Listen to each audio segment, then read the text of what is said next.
La relation entre les États-Unis et Israël constitue depuis des décennies l'un des piliers les plus solides et les plus controversés de la politique étrangère américaine au Moyen-Orient, une relation qui dépasse la simple alliance stratégique pour devenir un enchevêtrement de considérations sécuritaires idéologiques historiques et politiques. La question de savoir jusqu'où Washington est prêt à aller pour soutenir Israël renvoie à des dynamiques profondes qui ont évolué mais jamais disparu. Depuis la création de l'État d'Israël, les États-Unis ont progressivement construit un soutien multidimensionnel mêlant assistance militaire, protection diplomatique, coopération technologique et alignement stratégique. Ce soutien n'a jamais été totalement inconditionnel, mais il a souvent été perçu comme tel en raison de sa constance et de sa résilience face aux crises. Dans le contexte contemporain marqué par une instabilité régionale chronique, cette relation est mise à l'épreuve par des conflits asymétriques, des rivalités régionales et des pressions internes croissantes au sein même de la société américaine. Washington se trouve ainsi face à un dilemme permanent: soutenir Israël comme allié clé et bastion stratégique tout en évitant une implication directe dans des conflits susceptibles de dégénérer à l'échelle régionale. Historiquement, le soutien américain à Israël s'est structuré autour de la supériorité militaire qualitative, un principe selon lequel Israël doit conserver un avantage décisif sur ses voisins pour garantir sa survie. Cette doctrine a justifié des transferts massifs d'armement, des aides financières et une coopération étroite en matière de renseignement. Ce soutien est perçu à Washington comme un investissement stratégique permettant de projeter une influence indirecte dans une région où la présence militaire directe américaine est de plus en plus contestée. Cependant, cette logique se heurte aujourd'hui à une réalité plus complexe: les menaces auxquelles Israël est confronté ne sont plus seulement étatiques mais asymétriques. Groupes armés, milices régionales, cyberattaques et guerres de l'information brouillent les lignes traditionnelles de la dissuasion. Dans ce contexte, le soutien américain devient moins lisible car il ne s'agit plus seulement de fournir des capacités mais de gérer les conséquences politiques et humanitaires de leur utilisation. La question de Gaza illustre cette tension de manière aiguë. Chaque escalade militaire place Washington dans une position délicate: d'un côté la reconnaissance du droit d'Israël à se défendre, de l'autre la pression internationale et interne pour limiter les pertes civiles et éviter une catastrophe humanitaire.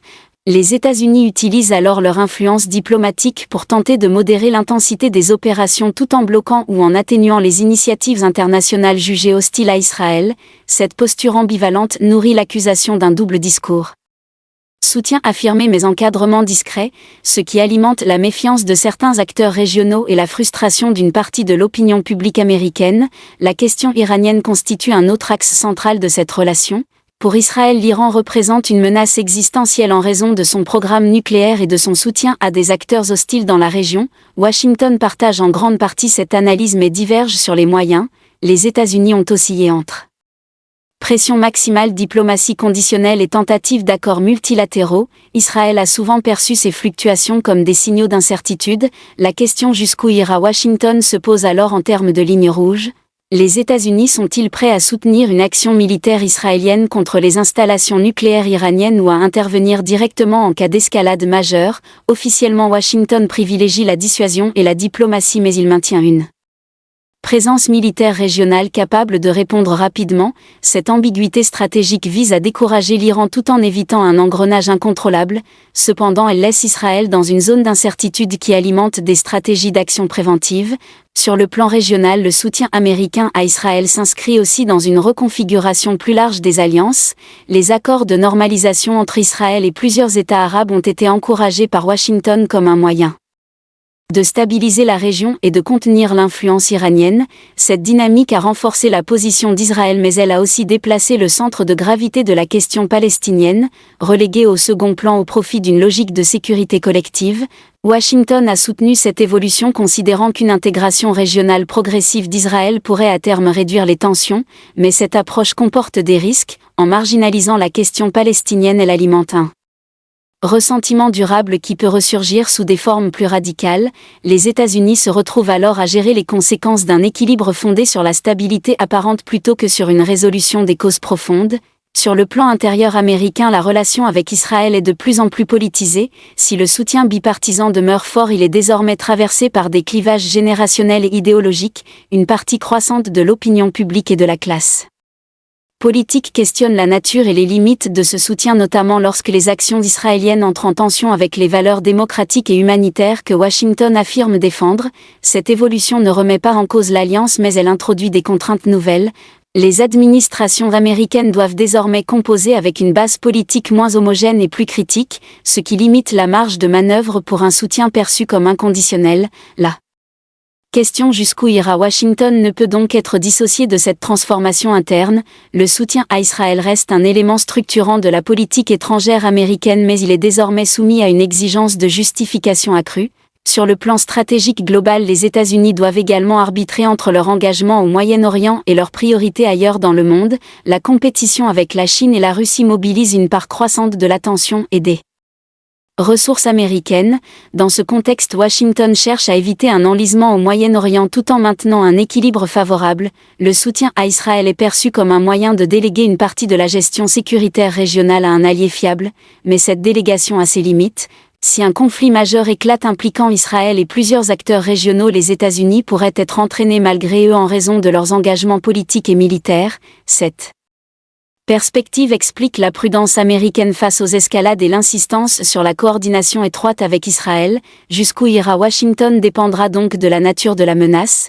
Une attaque directe mettant en cause la survie d'Israël déclencherait probablement un soutien massif, voire une intervention indirecte. En revanche, des conflits limités ou asymétriques continueront d'être gérés par un soutien calibré combinant aide militaire et pression diplomatique. Cette gradation du soutien reflète une volonté de maintenir l'alliance sans en assumer tous les coûts. En définitive, la relation entre les États-Unis et Israël est marquée par une tension permanente entre solidarité stratégique et calcul prudent. Washington ira loin pour garantir la sécurité d'Israël, mais il cherchera de plus en plus à définir des limites implicites pour éviter une implication incontrôlée. Cette ambivalence n'est pas un signe de faiblesse mais l'expression d'un ajustement à un Moyen-Orient fragmenté où chaque action a des répercussions multiples. La question n'est donc pas seulement jusqu'où ira Washington mais à quel prix et selon quelles conditions, car dans un environnement régional instable, le soutien inconditionnel devient un pari risqué. Et les États-Unis semblent désormais conscients que leur influence dépend autant de leur capacité à soutenir que de leur aptitude à contenir, laissant entrevoir une relation appelée à rester centrale mais de plus en plus complexe et conditionnée par des équilibres fragiles et des choix stratégiques lourds de conséquences. Dans la continuité de cette analyse, il faut également prendre en compte la dimension structurelle de l'engagement américain aux côtés d'Israël qui dépasse les crises ponctuelles pour s'inscrire dans une vision plus large de l'architecture sécuritaire du Moyen-Orient. Washington considère depuis longtemps Israël comme un pivot stratégique capable de compenser le retrait progressif des forces américaines tout en maintenant une capacité de dissuasion crédible face aux acteurs hostiles. Cette logique s'est renforcée à mesure que l'opinion publique américaine s'est montrée de plus en plus réticente aux interventions militaires directes. Le soutien à Israël devient alors une forme d'externalisation de la puissance américaine, un moyen de préserver l'influence sans exposition directe. Cependant, cette externalisation comporte des effets pervers car elle lie étroitement la crédibilité américaine aux choix stratégiques israéliens, lorsque ces choix sont perçus comme disproportionnés ou contre-productifs. Washington se retrouve dans une position défensive sur la scène internationale, obligé de justifier ou de tempérer des actions qu'il ne contrôle pas entièrement. Cette dépendance mutuelle crée une relation asymétrique mais profondément imbriquée où la marge de manœuvre de chaque acteur est contrainte par l'autre. Sur le plan militaire, la coopération entre les États-Unis et Israël a atteint un niveau d'intégration sans équivalent, partage de renseignements, systèmes de défense antimissiles, exercices conjoints et accès privilégié aux technologies avancées renforcent la capacité d'Israël à faire face à un environnement hostile. Pour Washington, cette coopération sert aussi de laboratoire opérationnel permettant de tester des doctrines et des technologies dans des conditions réelles. Cette dimension utilitaire renforce l'argument stratégique du soutien, mais elle soulève également des questions éthiques et politiques lorsque ces capacités sont utilisées dans des contextes controversés. La question jusqu'où ira Washington se pose alors en termes de responsabilité indirecte. Jusqu'à quel point le soutien technique et militaire implique une corresponsabilité dans les conséquences des opérations? Cette interrogation gagne en importance à mesure que les conflits deviennent plus asymétriques et que les frontières entre défense et offensive se brouillent. Sur le plan diplomatique, le rôle des États-Unis comme protecteurs d'Israël dans les forums internationaux reste un élément central de la relation. L'usage récurrent du veto et les efforts pour façonner les résolutions reflètent une volonté de préserver la marge d'action israélienne, mais cette posture a un coût croissant en termes de crédibilité multilatérale. Washington est de plus en plus perçu comme un acteur partial, ce qui réduit sa capacité à jouer un rôle de médiateur crédible. La diplomatie américaine tente de compenser ce déficit par des initiatives bilatérales et régionales, mais l'absence d'un cadre multilatéral consensuel limite leur portée. Sur le plan régional, la relation américano-israélienne influence profondément les calculs des autres acteurs. Les États arabes partenaires des États-Unis doivent composer avec une alliance qu'ils ne peuvent ni ignorer ni contester frontalement. Cette contrainte les pousse à des stratégies ambivalentes mêlant coopération sécuritaire discrète et rhétorique publique critique. Washington joue un rôle d'arbitre en cherchant à maintenir ces équilibres fragile, mais chaque crise remet en question cette médiation implicite. La question palestinienne demeure à cet égard un point de cristallisation majeur. Tant qu'aucune perspective politique crédible n'émerge, le soutien américain à Israël restera exposé à des contestations récurrentes. Washington a longtemps tenté de gérer ce dossier par le statu quo, considérant qu'une résolution était trop coûteuse politiquement et stratégiquement, mais cette approche atteint ses limites car l'absence de solution alimente l'instabilité et radicalise les perceptions. Jusqu'où ira Washington dépendra donc aussi de sa capacité ou de sa volonté à réinvestir politiquement ce dossier malgré les obstacles. Sur le plan idéologique, la relation avec Israël est souvent présentée aux États-Unis comme un alignement de valeurs démocratiques. Cet argument a longtemps servi de fondement moral au soutien, cependant il est de plus en plus contesté à mesure que les pratiques sur le terrain sont scrutées.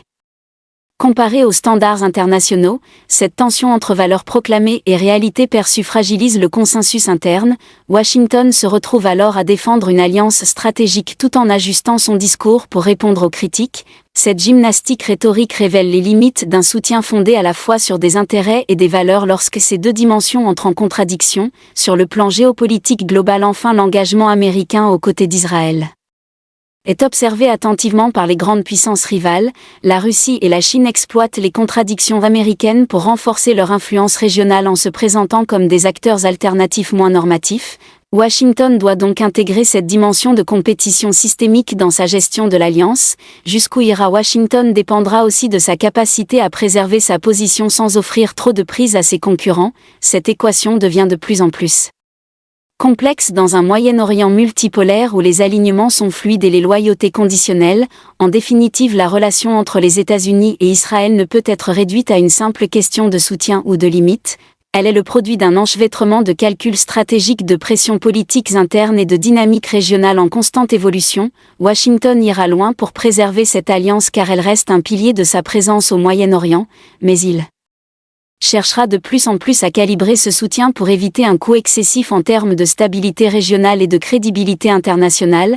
Cette tension permanente entre engagement et retenue définit le cœur de la question, non pas un choix binaire mais une série d'ajustements successifs qui reflètent l'incertitude d'un ordre régional en mutation, et c'est précisément dans cette zone grise entre soutien affirmé et limites implicites que se joue l'avenir de la politique américaine au Moyen-Orient. Un avenir où chaque décision prise au nom de la sécurité d'Israël résonne bien au-delà de la relation bilatérale et engage la place même des États-Unis dans un monde de plus en plus fragmenté et contesté.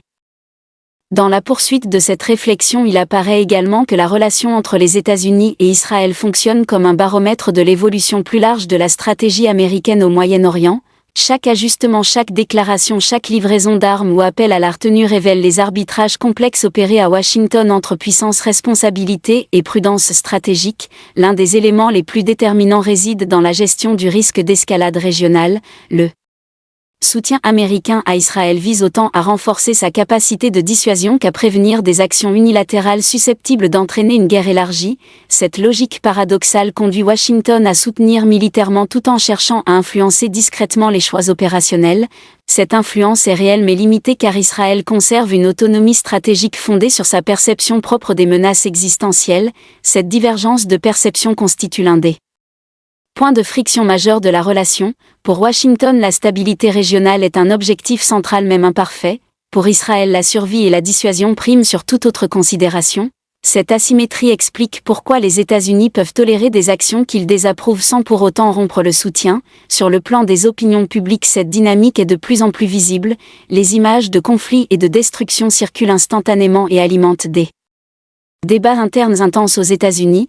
La diplomatie américaine doit désormais gérer une dimension émotionnelle et médiatique accrue qui influence les décisions politiques. Jusqu'où ira Washington dépend aussi de sa capacité à maintenir un consensus interne suffisant pour justifier son engagement.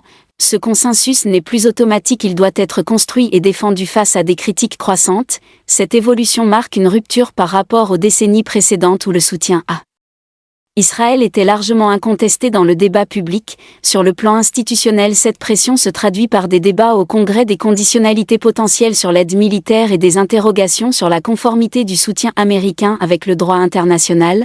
Même si ces initiatives restent minoritaires, elles signalent un changement de climat qui contraint l'exécutif à une plus grande prudence rhétorique. Washington continue de soutenir Israël, mais il le fait dans un environnement politique plus fragmenté où chaque décision est scrutée et politisée. Sur le plan militaire opérationnel, la présence américaine dans la région joue un rôle de filet de sécurité. Bases navales, systèmes antimissiles et déploiements ponctuels servent à dissuader les acteurs régionaux d'élargir le conflit. Cette posture défensive vise à contenir les crises sans s'y engager directement. Elle illustre la volonté américaine de rester en arrière-plan tout en conservant une capacité d'intervention crédible. Jusqu'où ira Washington se mesure alors à la nature des menaces. Une attaque directe contre Israël par un État ou un acteur soutenu par une grande puissance déclencherait probablement une réponse américaine plus visible. En revanche, les conflits de basse intensité continueront d'être gérés par une combinaison de soutien indirect et de pression diplomatique. Cette gradation reflète une stratégie de gestion du risque plutôt qu'un engagement inconditionnel. Sur le plan géopolitique, la relation avec Israël influence également la manière dont les États-Unis sont perçus dans le monde arabe et musulman. Ce soutien constant alimente des narratifs de partialité qui sont exploités par des acteurs hostiles pour délégitimer la présence américaine. Washington tente de contrer ces perceptions par des initiatives humanitaires et des partenariats régionaux, mais l'impact reste limité tant que la question palestinienne demeure sans perspective politique crédible. Cette impasse renforce l'idée que le soutien américain à Israël est déconnecté des aspirations populaires régionales. Jusqu'où ira Washington dépendra donc aussi de sa capacité à articuler son soutien avec une vision plus large de la stabilité régionale incluant des dimensions politiques et économiques. Sur le plan stratégique à long terme, les États-Unis doivent également anticiper les conséquences d'un soutien prolongé dans un contexte de transformation régionale. Le Moyen-Orient est marqué par des recomposition interne des États, des rivalités non étatiques et des influences extérieures croissantes. Dans cet environnement, l'alliance avec Israël reste un atout, mais elle ne suffit plus à structurer l'ordre régional. Washington doit donc éviter de surinvestir un seul axe au détriment d'une approche plus inclusive. Cette nécessité explique les efforts pour renforcer les partenariats avec d'autres acteurs tout en maintenant l'alliance israélienne. Sur le plan moral, enfin, la question jusqu'où ira Washington renvoie à une interrogation plus profonde sur la nature de la puissance américaine. Soutenir un allié face à des menaces réelles est une constante de la politique étrangère, mais le faire sans perdre de vue les conséquences humaines et politiques est un défi croissant. Les États-Unis se trouvent à un point d'équilibre instable entre loyauté stratégique et responsabilité globale. Chaque crise au Moyen-Orient ravive ce dilemme sans jamais le résoudre définitivement. En définitive, l'avenir de la relation entre les États-Unis et Israël ne se jouera pas sur une rupture spectaculaire ou un soutien sans faille, mais sur une série de décisions graduelles qui définiront implicitement les limites de l'engagement américain. Washington ira loin pour préserver la sécurité d'Israël car elle est intimement liée à sa propre crédibilité stratégique, mais il cherchera de plus en plus à encadrer ce soutien pour éviter une implication directe dans des conflits incontrôlables. Cette tension durable est le reflet d'un Moyen-Orient où les certitudes ont disparu et où chaque choix comporte des coûts élevés. C'est dans cette zone d'incertitude permanente que se dessine la réponse à la question jusqu'où ira Washington, non pas comme une ligne claire mais comme un mouvement constant d'ajustement entre puissance, engagement retenu et calcul stratégique dans une région qui continue de défier toute solution simple. Dans cette continuité, il est également essentiel d'examiner comment la relation entre les États-Unis et Israël influence la capacité de Washington à redéfinir sa posture globale au Moyen-Orient sans provoquer de ruptures irréversibles, car chaque ajustement opéré dans ce cadre est scruté non seulement par les acteurs régionaux mais aussi par les partenaires européens et asiatiques qui y voient un indicateur de la cohérence stratégique américaine. Le soutien à Israël fonctionne ainsi comme un test permanent de la capacité des États-Unis à concilier alliances historiques et adaptation à un environnement international en mutation. Sur le plan diplomatique, cette conciliation passe par une multiplication d'initiatives parallèles visant à démontrer que l'engagement américain ne se réduit pas à un alignement exclusif. Aide humanitaire, médiation ponctuelle, soutien à des processus de désescalade sont mobilisés pour contrebalancer l'image d'un soutien univoque. Toutefois, ces initiatives peinent souvent à compenser le poids symbolique et matériel de l'alliance avec Israël, car dans la perception régionale, la hiérarchie des priorités demeure évidente. Cette perception alimente une défiance structurelle qui limite l'efficacité des efforts américains. Jusqu'où ira Washington dépend donc aussi de sa capacité à reconstruire une crédibilité élargissant remettre en cause l'Alliance centrale, un exercice d'équilibrisme particulièrement délicat. Sur le plan militaire, la question des lignes rouges reste volontairement floue. Cette ambiguïté stratégique est conçue pour dissuader les adversaires tout en laissant une marge d'appréciation à l'exécutif américain. Cependant, elle crée aussi des incertitudes pour Israël qui cherche à interpréter les signaux américains pour calibrer ses propres actions. Cette interaction permanente entre signaux implicites et décisions autonomes peut conduire à des malentendus dangereux. Washington tente de réduire ce risque par une coordination étroite, mais il ne peut éliminer la possibilité que des calculs divergents conduisent à une escalade non désirée. Sur le plan de la dissuasion régionale, le soutien américain à Israël est à la fois un facteur de stabilité et de tension. Il décourage des attaques directes de grande ampleur, mais il incite certains acteurs à privilégier des stratégies indirectes et asymétriques. Ce déplacement de la conflictualité complique la réponse américaine car il brouille l'attribution et dilue la responsabilité. Jusqu'où ira Washington face à des menaces hybrides qui ne franchissent pas clairement le seuil de la guerre interétatique reste une question ouverte. La réponse américaine jusqu'à présent privilégie la retenue et la gestion graduée, mais cette approche est mise à l'épreuve par la répétition des crises. Sur le plan politique interne aux États-Unis, la relation avec Israël devient également un terrain de recomposition des clivages. Le soutien demeure majoritaire, mais il est de plus en plus conditionné à des considérations de transparence, de proportionnalité et de respect des normes internationales. Cette évolution influence la manière dont l'exécutif communique et justifie ses choix. Le langage de l'alliance inconditionnelle cède progressivement la place à un discours plus nuancé qui insiste sur la responsabilité partagée et la recherche de solutions durables. Ce glissement rhétorique n'implique pas un retrait du soutien, mais il signale une volonté d'adaptation aux attente d'une société américaine plus attentive aux conséquences internationales de ses engagements. Sur le plan régional, cette évolution est observée avec prudence. Certains y voient une opportunité d'infléchir la politique américaine, d'autres la considèrent comme une simple variation de ton sans impact réel. Cette divergence de perception souligne la difficulté pour Washington de modifier son image sans transformer substantiellement ses pratiques. Jusqu'où ira Washington dépendra donc aussi de sa capacité à aligner discours et actions. Sur le plan stratégique à long terme, la relation avec Israël s'inscrit dans une réflexion plus large sur le rôle des alliances dans un monde multipolaire. Les États-Unis doivent déterminer si ces alliances doivent rester des piliers rigides ou devenir des cadres plus flexibles adaptés à des contextes changeants. L'alliance avec Israël tend à illustrer la difficulté de cette transition car elle est chargée d'une densité historique et symbolique qui limite les ajustements rapides. Washington est ainsi contraint de gérer cette relation par petites touches en évitant les ruptures tout en cherchant à intégrer de nouvelles réalités.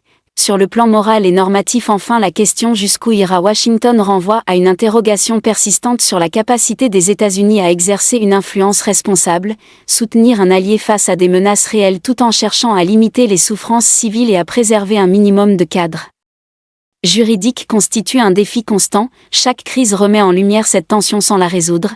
En définitive, l'avenir de l'engagement américain aux côtés d'Israël ne se dessine ni dans un soutien illimité ni dans un désengagement brutal, mais dans une série d'ajustements successifs dictés par des calculs de risque, de crédibilité et de coût. Washington ira loin pour maintenir cette alliance car elle reste centrale à sa stratégie régionale, mais il sera de plus en plus contraint de définir des limites implicites pour éviter que ce soutien ne se transforme en facteur d'instabilité durable. Cette dynamique reflète une transformation plus large de la politique étrangère américaine confrontée à la fin des certitudes et à la nécessité de naviguer dans un environnement où chaque décision engage non seulement un allié mais la perception globale de la puissance américaine, et c'est dans cette navigation prudente entre engagement et retenue que se joue la réponse réelle à la question. Jusqu'où ira Washington au Moyen-Orient? Une réponse mouvante, évolutive et profondément conditionnée par un contexte régional et mondial en perpétuelle recomposition.